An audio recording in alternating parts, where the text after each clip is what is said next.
இரும்பு வானல் இருக்கும். இரும்பு வானலில் பார்த்தீங்கன்னா இப்படி இந்த மாதிரி துரு ஏறி இருக்கும். நீங்கள் இப்போ யூஸ் பண்ணிவிட்டு இந்த வானலை வைக்கிறீங்கன்னா எண்ணெய் தடவாமல் வைக்கும்போது கண்டிப்பாக துரு ஏறிடும். எனக்கு அப்படி தான் இந்த வானல் வந்து நல்லா யூஸ் பண்ணிட்டு இருக்கேன். தெரியும், இந்த பாருங்கள் பிளாக்காக இருக்குது.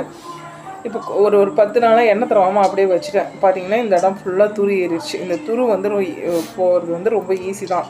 கொஞ்சோண்டு புளி எடுத்துக்கோங்க. புளி எடுத்து நல்லா இப்படி ஸ்க்ரப் பண்ணி இப்படி தேய்ங்க. தேய்ச்சிங்கன்னா அந்த இரும்பு அந்த துரு எல்லாமே கம்ப்ளீட்டாக வந்து உங்களுக்கு பார்க்குறதுக்கு வெள்ளை வெள்ளைன்னு மாறிடும். பாருங்கள், நான் தேய்க்கிறேன்.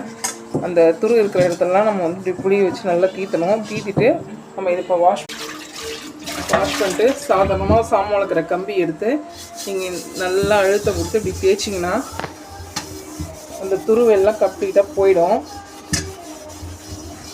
தீத்துங்க. தீத்துனீங்கன்னா பார்த்தீங்கன்னா இந்த துரு ஃபுல்லாக போய் வானல் வந்து உங்களுக்கு பளபளன்னு இருக்கும். துரு வந்து இருக்க தான் செய்யுது. பார்த்தீங்கன்னா கொஞ்சம் துரு அங்கங்கே திட்டாக இருக்குது. அதை போக்கிறதுக்கு நம்ம என்ன பண்ணணும்னா கொஞ்சோண்டு எலுமிச்சைப்பழம் எடுத்துக்கணும். எடுத்து நம்ம இப்படி நல்லா புழிஞ்சு விட்டு இந்த லெமனாலே நீங்கள் இப்படி தீத்தும் போது ஃபுல்லாக எல்லா துருவும் கம்ப்ளீட்டாக வந்து கிடைக்கிற இரும்பு வானல் மாதிரியே இருக்கும். உங்களுக்கு அந்த துரு வந்து ஃபுல்லாக போயிடும். நான் தீத்தி காட்டுறேன் உங்களுக்கு.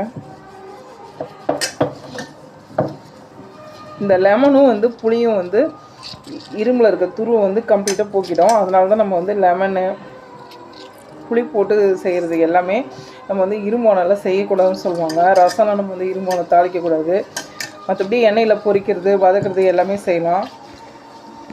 கத்திரிக்காய் வாழைக்காவும் நம்ம வந்து இரும்பு வானலில் செய்யக்கூடாது. செஞ்சோம்னா கருப்பாக மாறிடும் கத்திரிக்காய் வாழைக்காய்லாம். இப்போ ரசம்லாம் தாளிக்கும் போது லைட்டாக இரும்பு வாசம் அடிக்கும். மற்றபடி இரும்பு வானல் நம்ம வந்து அதிகம் யூஸ் பண்ணலாம். நமக்கு வந்து உடம்புக்கு நல்லது தான். பாருங்கள், நான் இதை வாஷ் பண்ணி காட்டுறேன்.